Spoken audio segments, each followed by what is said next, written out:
Selamat jumpa kembali anak-anak ibu. Apa kabar? Sehat semua bukan? Senang? Bahagia? Ibu juga senang, bahagia kalau kalian semua sehat-sehat. Nah, anak ibu yang baik, tentu pada pelajaran kita hari ini ibu akan menyinggung mengenai klasifikasi tumbuhan. Kita lihat dulu tumbuhan itu satu persatu. Tetapi sebelum ibu ke sana, ibu mau jelaskan dulu sedikit mengenai pengklasifikasian makhluk hidup. Nah, minggu yang lalu ibu sudah jelaskan bahwa di dalam ilmu biologi ada yang dikenal dengan bapak klasifikasi atau bapak taksonomi. Ayo, siapa yang ingat? Siapa namanya? Namanya adalah Carolus Linnaeus. Nah, Carolus Linnaeus ini berpikir secara panjang dan luas. Apa yang dipikirkan? Dia memikirkan tentang penamaan makhluk hidup itu. Karena apa? Setiap makhluk hidup punya nama tersendiri-sendiri. Ada nama daerah, ada nama negara. Nah, contohnya saja di Indonesia ya. Untuk menyebutkan pepaya saja di Indonesia banyak namanya. Ya, misalnya ada yang bilang pepaya, ada yang bilang kates, ada yang bilang betik, ada yang bilang botik. Nah, hanya untuk satu nama. Maka Carolus Linnaeus berpikir, kalau begitu supaya tidak kacau balau, disepakatilah nama daripada makhluk hidup itu dikatakan dengan nama ilmiah. Nah, supaya apa? Supaya tumbuh-tumbuhan dan hewan memiliki nama satu secara internasional supaya tidak kacau balau. Nah, jadi apa syaratnya yang diberikan oleh Carolus Linnaeus dalam penamaan makhluk hidup itu? Kita lihat satu persatu. Yang pertama, nama ilmiah itu harus nama dalam bahasa Latin atau bahasa asing yang sudah dilatinkan. Nah, yang kedua, nama ilmiah itu terdiri dari dua kata yang disebut dengan sistem binomial nomenklatur. Bi artinya dua, nomen artinya nama. Jadi setiap makhluk hidup memiliki dua nama. Binomial nomenklatur. Nama pertama petunjuk genus, nama kedua petunjuk spesies. Contoh ya, kalau kita lihat nama ilmiah daripada pisang, Musa paradisiaca. Musa adalah nama genus, paradisiaca adalah nama spesies. Nah, syarat yang ketiga adalah penulisan. Penulisan nama ilmiah itu adalah sebagai berikut. Huruf pertama daripada genus harus ditulis dengan huruf besar. Huruf pertama dari nama spesies ditulis dengan huruf kecil. Nah, dan dalam penulisannya, karena sekarang sudah komputerisasi, maka nama ilmiah daripada makhluk hidup harus dicetak miring. Nah, inilah syarat-syarat penamaan dalam nama ilmiah. Nah, itu yang dicetuskan oleh Carolus Linnaeus. Nah, akan kita lihat apakah makhluk hidup itu sudah dikenal sejak dulu secara keseluruhan? Tentunya belum. Nah, jadi ada tingkatan-tingkatan pengklasifikasian itu yang sudah disepakati. Yang pertama, pengklasifikasian itu hanya dua kingdom, dua kerajaan. Kingdom Animalia dan Kingdom Plantarum. Animalia itu hewan dan Plantarum tumbuhan. Nah, setelah ilmu semakin berkembang, ternyata dicetuskan lagi 3 kingdom. Kenapa 3 kingdom? Tumbuhan itu dipisahkan dari apa? Dari jamur. Alasan para ahli biologi adalah jamur itu bukan tumbuhan karena dia tidak punya klorofil. Maka dibuatlah jamur menjadi kingdom tersendiri. Maka menjadi 3 kingdom. Kingdom Animalia, kingdom Plantarum, dan kingdom Fungi atau jamur. Nah, terus berlanjut. Ilmu semakin berkembang, mikroskop sudah ditemukan, dari 3 kingdom dibuat cetuskan menjadi 4 kingdom. Kingdom yang tambah dari yang 3 tadi adalah kingdom yang keempat adalah Monera. Jadi Monera, Fungi, Animalia, Plantarum. Nah, apa ini Monera ini? Monera ini adalah makhluk hidup kecil yang sangat mikroskopik, yang dia tidak memiliki membran inti atau disebut dengan makhluk hidup prokariotik, Monera ini. Nah, lalu ilmu terus berkembang. Dari 4 kingdom muncul menjadi 5 kingdom. Kingdom yang kelima apa? Protista. Protista ini adalah juga makhluk hidup kecil. Dipisahkan dia dari Monera. Dasar pemikirannya apa? Kalau Monera tadi adalah makhluk hidup prokariotik yang belum memiliki membran inti, Protista itu adalah makhluk hidup yang sudah memiliki membran inti. Jadi jadilah 5 kingdom. Kingdom Monera, Protista, kingdom Fungi, Animalia, dan Plantarum. Sudah 5 kingdom. Nah, sekarang ilmu terus berkembang. Sekarang muncullah dengan 6 kingdom. Apa yang tambah adalah kingdom virus. Nah, tapi ini dalam tanda kutip ya nak, karena virus itu sampai sekarang masih dalam perdebatan. Ada yang mengatakan virus itu bukan makhluk hidup. Karena apa? Dia hanya berupa racun. Kalau dia tidak di dalam tubuh makhluk hidup, dia tidak dapat berkembang biak. Sementara ciri-ciri makhluk hidup harus dapat berkembang biak. Nah, virus itu kalau dalam tubuh makhluk hidup dia bisa berkembang biak. Tapi kalau di luar dia tidak bisa berkembang biak. Nah, tetapi sekarang dia itu masih dalam penelitian. Kalian tahu sekarang COVID-19 ya? Corona virus disease itu kepanjangan dari virus. Kenapa ada 19? Karena dia ditemukan pada tahun 2019.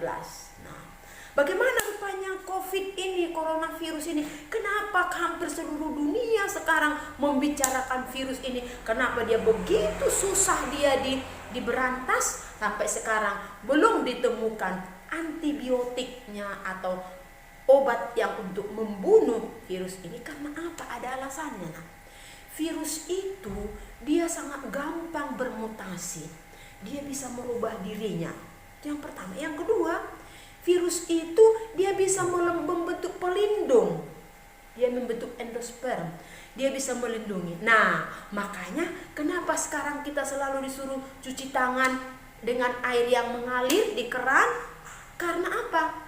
Karena kalau kita hanya cuci tangan di kobokan, nanti takutnya virusnya masih nempel di situ. Nah, jadi kenapa dikatakan harus cuci tangan dengan sabun?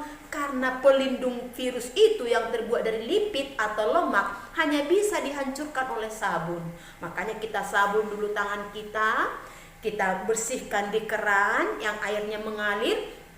Biar kalau ada dia tadi tangan kita dia sudah benar-benar pergi. Nah, baru kita keringkanlah tangan kita. Itulah virus itu. Jadi virus corona itu atau COVID-19, coronavirus disease 19 itu adalah contoh daripada kingdom makhluk hidup yang keenam. Nah, itulah anak-anak ibu tentang pengklasifikasian makhluk hidup. Nah, sekarang kita masuk kepada kelompok-kelompok yang paling kecil yang dikatakan dengan makhluk hidup mikroskopis. Kenapa dikatakan makhluk hidup mikroskopis? Karena ukurannya sangat kecil. Tidak bisa dilihat dengan kasat mata, harus menggunakan mikroskop. Itu pun mikroskopnya tidak boleh asal-asalan, harus mikroskop elektron. Nah, itulah makhluk hidup mikroskopis. Nah, sekarang kita lihat makhluk hidup yang pertama dari makhluk hidup itu yang akan kita bahas dari 6 kingdom itu adalah yang pertama, yaitu Monera. Monera itu adalah makhluk hidup bersel satu. Ukurannya sangat kecil. Makhluk hidup ini belum memiliki membran inti, maka dikatakan makhluk hidup prokariotik. Nah, Monera ini kita bagi menjadi 2. Ya, kita bagi menjadi 2, yaitu bakteri dengan zygomicota. Nah, anak-anak, kita lihat dulu contoh bakteri. Bakteri itu ada beberapa bentuk, ada yang berbentuk spiral, ada yang berbentuk koma, ada yang berbentuk bulat, kokus. Nah, banyak macam-macam bentuknya. Nah, bakteri itu salah satu contoh yang terkenal adalah Mycobacterium tuberculosis yang menyebabkan penyakit paru-paru. Nah, kemudian yang berikut adalah alga hijau biru. Itulah contoh daripada Monera. Contohnya apa itu? Azolla pinnata. Nah, misalnya kalau kita melihat air kolam yang dari kejauhan nampak dia kehijau-hijauan, tapi kalau dekat kita seolah-olah tidak ada. Tapi kalau kita taruh tangan kita, ada benang-benang hijau di tangan itu adalah contoh daripada alga hijau biru. Nah, itulah kelompok Monera. Yang kedua adalah kelompok Protista.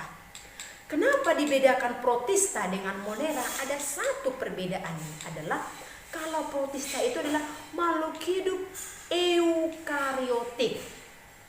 Eu sudah kariot, membran inti, sudah memiliki membran inti, sudah ada membran intinya. Nah, Protista ini kita bagi menjadi 2 kelompok, yaitu Protista yang mirip hewan dan yang kedua Protista yang mirip tumbuhan. Nah, Protista yang mirip hewan kita sebut juga ini dengan protozoa. Pro belum, zoo hewan, artinya hewan yang belum sempurna atau makhluk hidup yang menyerupai hewan. Itulah protozoa. Protozoa ini kita bagi menjadi 4 kelas, ya. Kita bagi menjadi 4 kelas. Kelas yang pertama adalah kelas Rhizopoda. Rhizom, poda. Rhizom itu palsu, poda kaki. Dia berkaki palsu. Nah, Rhizopoda. Nah, yang kedua adalah Ciliata. Ciliata, karena dia memiliki silia atau rambut-rambut halus. Yang ketiga adalah Flagellata, karena dia memiliki flagel atau cambuk, bulu cambuk. Dan yang terakhir adalah Sporozoa, karena dia berkembang biak dengan spora. Nah, kita lihat satu persatu. Rhizopoda itu adalah berasal dari bahasa Latin yang terdiri dari 2 kata, rhizom dan poda. Rhizom palsu atau semu, poda artinya kaki. Kenapa dikatakan berkaki semu atau berkaki palsu? Karena hewan ini bisa dia menjulurkan bagian tubuhnya seolah-olah membentuk kaki. Kalau dia memperoleh makanan atau menemukan makanan, tubuhnya bisa dijulurkannya sebagian seolah-olah membentuk kaki. Dan kalau makanan itu sudah dapat dia dimasukkannya dalam tubuhnya, kakinya itu kembali seolah-olah tidak ada. Nah, contohnya apa? Amoeba. Contoh yang kedua adalah Foraminifera. Foraminifera ini adalah hewan-hewan kecil yang hidup di laut. Nah, yang kedua tadi adalah Ciliata. Kenapa dikatakan Ciliata? Karena tubuhnya itu memiliki silia atau rambut-rambut halus. Nah, itu Ciliata. contoh daripada ciliata ini adalah Euglena viridis. Itulah contoh daripada ciliata. Nah, yang ketiga adalah flagellata. Kenapa dikatakan dia dengan flagellata? Karena dia memiliki flagel, rambut panjang, cambuk panjang dalam tubuhnya ya. Nah, ini dia bisa bergerak dengan flagelnya itu. Jadi dengan flagelnya itu dia bisa menggeser-geser tubuhnya. Nah, contohnya ini adalah foraminifera. Nah, yang terakhir adalah kelompok sporozoa, yaitu yang berkembang biak dengan spora. Contohnya ini adalah Plasmodium malaria atau Plasmodium vivax. Dia berkembang biak dengan spora, sekali dalam tubuh manusia, sekali dalam tubuh hewan nyamuk. Itulah yang menyebabkan penyakit malaria. Nah, inilah yang kita sebut dengan protista yang mirip hewan. Nah, sekarang kita masuk kepada protista yang mirip tumbuhan. Kenapa dia dikatakan mirip dengan tumbuhan? Karena dia sudah memiliki klorofil. Kalau sudah ada klorofil, berarti sudah dapat berfotosintesis. Dia dapat membentuk makanannya sendiri. Nah, makhluk hidup yang mirip dengan tumbuhan ini kita sebut itu dengan ganggang atau alga, bahasa latinnya alga. Nah, ganggang ini kita bagi menjadi 4, yaitu ganggang hijau, ganggang merah, ganggang coklat, dan ganggang pirang. Nah, ganggang hijau, ganggang coklat, ganggang merah, ganggang pirang. Kita bahas satu persatu. Ganggang hijau disebut dengan chlorophyce. Nah, kenapa dikatakan dia ganggang hijau? Karena dia memiliki klorofil yang didominasi dengan warna hijau.